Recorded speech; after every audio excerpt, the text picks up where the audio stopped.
افلا يتدبرون القرآن ام على قلوب اقفالها، تو کیا یہ لوگ قرآن میں غور نہیں کرتے یا دلوں پر قفل لگ رہے ہیں؟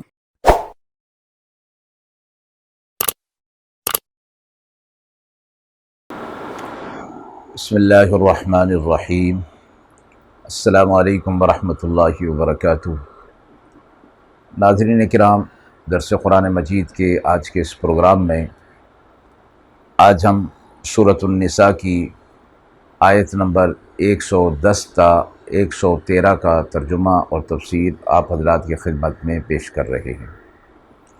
اعوذ باللہ من الشیطان الرجیم، بسم اللہ الرحمن الرحیم۔ ومن يعمل سوءا او يظلم نفسه ثم يستغفر الله يجد الله غفورا رحيما ومن يكسب اثما فانما يكسبه على نفسه وَكَانَ اللَّهُ عَلِيمًا حَكِيمًا وَمَن يَكْسِبْ خَطِيئَةً أَوْ إِثْمًا ثُمَّ يَرْمِ بِهِ بَرِيئًا فَقَدِ احْتَمَلَ بُهْتَانًا وَإِثْمًا مُبِينًا وَلَوْلَا فَضْلُ اللَّهِ عَلَيْكَ وَرَحْمَتُهُ لَهَمَّتْ طَائِفَةٌ مِّنْهُمْ أَن يَضُلُّوكَ وَمَا يُضِلُّونَ إِلَّا أَنفُسَهُمْ وَمَا يَضُرُّونَكَ مِن شَيْءٍ وَأَنزَلَ اللَّهُ عَلَيْكَ الْكِتَابَ وَالْحِكْمَةَ وَعَلَّمَكَ مَا لَمْ تَكُنْ تَعْلَمْ وَكَانَ فَضْلُ اللَّهِ عَلَيْكَ عَظِيمًا۔ آیت مبارکہ کا ترجمہ ملاحظہ فرمائیں۔ اور جو کوئی گناہ کرے یا اپنے اوپر ظلم کرے پھر اللہ سے استغفار کرے تو اللہ کو بخشنے والا رحم کرنے والا پائے گا، اور جو کوئی گناہ کرے سو وہ کرتا ہے اپنے ہی حق میں، اور اللہ سب کچھ جاننے والا حکمت والا ہے۔ اور جو کوئی خطا کرے یا گناہ کرے پھر تہمت لگا دے کسی بے گناہ پر تو اس نے اپنے سر بہت بڑا گناہ لے لیا، اور اگر نہ ہوتا آپ پر اللہ کا فضل اور اس کی رحمت تو قصد کر ہی چکے تھے ان میں ایک جماعت کہ آپ کو بھٹکا دیں، اور وہ بہکا نہیں سکتے مگر اپنے آپ کو، اور آپ کا کچھ بھی نہیں بگاڑ سکتے۔ اور اللہ نے نازل کی آپ پر کتاب اور حکمت، اور آپ کو سکھا دی وہ چیزیں، وہ باتیں جو آپ نہ جانتے تھے، اور اللہ کا فضل آپ پر بہت بڑا ہے۔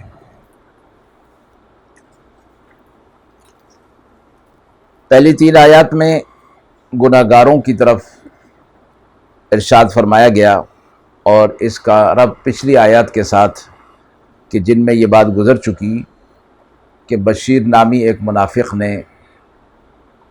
ایک صحابی کے گھر میں نقب لگائی تھی،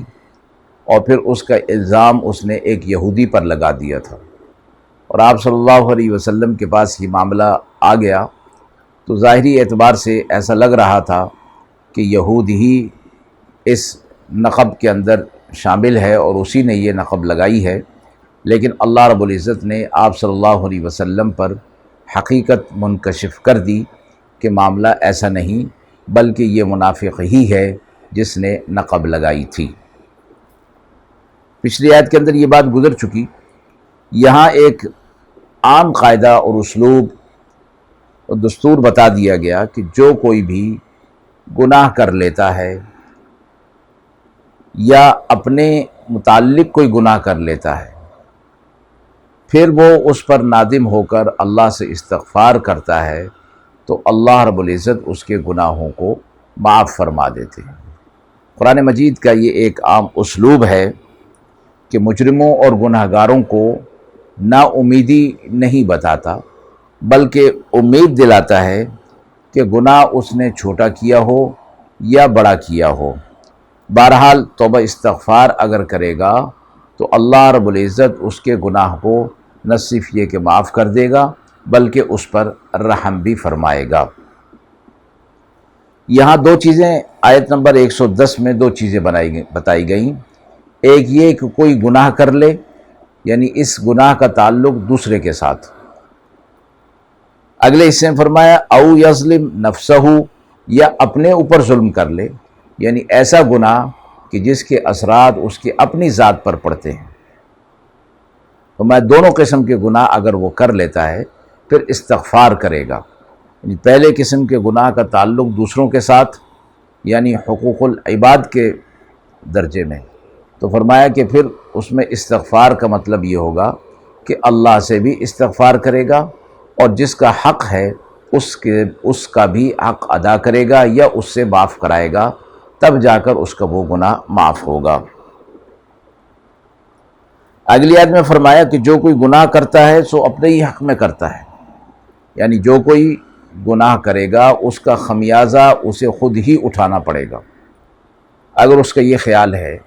کہ اس گناہ کے ذریعے سے کسی اور کو تکلیف میں یا مصیبت میں مبتلا کر رہا ہے تو یہ اس کی خام خیالی ہے، گناہ کا بار خود ہی اٹھائے گا۔ اور قرآن مجید نے دوسرے مقامات بھی فرمایا ہے من عمل صالحا فلنفسہ ومن اساء فعلیہا، جو کوئی اچھا عمل کرے گا تو وہ اپنے لیے کر رہا ہے اور جو برا کام کر رہا ہے اس کا بار بھی خود ہی اٹھانا پڑے گا۔ ولا تزر وازرۃ وزر اخری، کوئی کسی کا بار قیامت کے دن دوسرا نہیں اٹھائے گا بلکہ ہر شخص اپنے اعمال کا بار خود اٹھائے گا۔ تیسری بات یہ فرمائی، اور اس بات کا تعلق اس واقعے کے ساتھ ہے کہ نقب اس نے خود لگائی اور اس کا الزام ایک دوسرے شخص یہودی پر لگا دیا۔ اس بات کو اس آیت کے اندر 112 میں بیان کیا جا رہا ہے کہ جو کوئی خطا کرے یا گناہ کرے پھر اس خطا اور گناہ کی تہمت کسی بے گناہ پر لگا دے، فرمایا کہ یہ نہ صرف یہ کہ گناہ ہے بلکہ گناہ پر گناہ ہے، جرم کا بڑھانا، گناہ کرتے جانا، اور فرمایا اپنا گناہ کسی بے گناہ کے سر تھوپ دیا جائے، یہ اخلاق کی انتہائی پستی ہے، اس لیے اس کی گرفت بھی سخت رکھی گئی ہے۔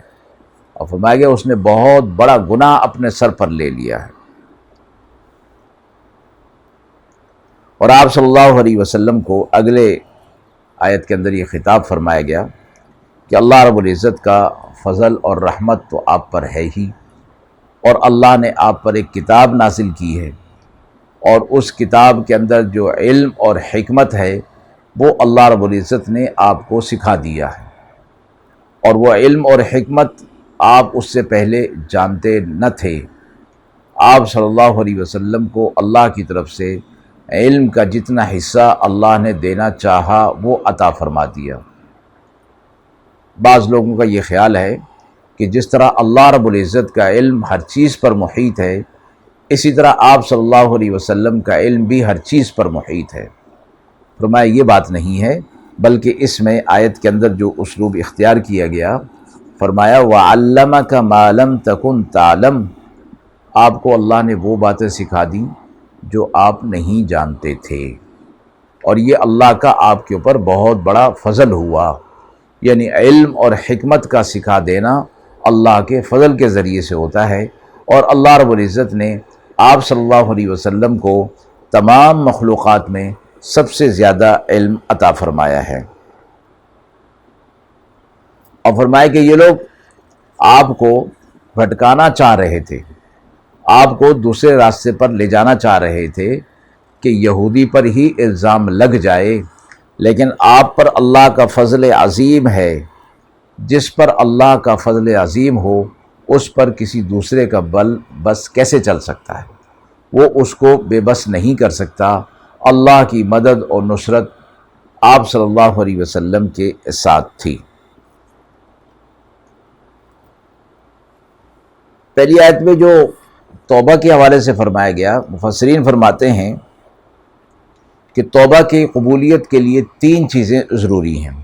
ایک یہ کہ گزشتہ جو گناہ کیے ہیں اس پر نادم ہو، دوسرا یہ کہ جس گناہ میں مبتلا ہو اس کو اس وقت چھوڑے ہوئے ہو، تیسرا یہ کہ وہ اس گناہ کو آئندہ کے لیے نہ کرنے کا پکا عزم ہو۔ یہ 3 چیزیں توبہ کی اہم شرائط میں سے ہیں۔ اگر ان تینوں چیزوں میں سے ایک بھی چیز نہیں ہوگی تو پھر وہ توبہ نہیں، اور وہ توبہ اللہ کے ہاں مقبول نہیں ہے۔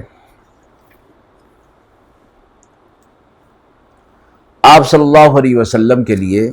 یہ فرمایا گیا کہ اللہ نے آپ پر کتاب نازل کی، اس سے مراد قرآن مجید ہے، اور حکمت یعنی آپ صلی اللہ علیہ وسلم کتاب کے اندر پائے جانے والے احکامات کی حکمت اپنی زبان حال سے، سنت نبی صلی اللہ علیہ وسلم اور فعل نبی صلی اللہ علیہ وسلم کے ذریعے سے لوگوں کو بتا رہے ہیں، اس کی حکمت بتا رہے ہیں۔ تو فرمایا کہ یہ بہت بڑا عمل ہے، اور جس کو اللہ کی طرف سے حکمت مل جائے اسے خیر کثیر مل گئی۔ یؤتی الحکمت من یشاء ومن یؤت الحکمت فقد اوتی خیرا کثیرا، کہ جس کو اللہ رب العزت چاہتا ہے حکمت عطا فرماتا ہے،